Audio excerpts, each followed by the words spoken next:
అందరికీ శుభోదయం. నా పేరు దేదిప్య. నేను 4వ తరగతి చదువుకుంటున్నాను.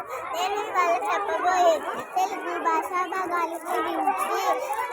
తెలుగు భాషా భాగాలు మొత్తం 5. నామవాచకం, సర్వనామం, విశేషణం, క్రియ, అవ్యయం. నామవాచకం అంటే పేర్లు తెలియజేసే పదాలను నామవాచకం అని అంటారు. చెట్ల పేర్లు కానీ, మనుషుల పేర్లు కానీ, పక్షుల పేర్లు కానీ తెలియజేసే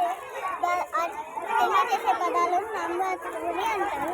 సర్వనామం నామవాచకానికి బదులుగా వాడే పదాలను సర్వనామం అని అంటారు. విశేషణం నామవాచకం యొక్క రంగు, రుచి, స్థితిని తెలియజేసే పదాలను విశేషణం అని అంటారు.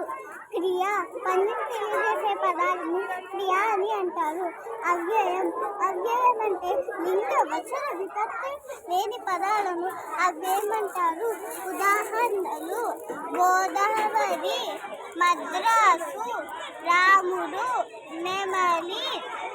సర్వనామం వారు, అతడు.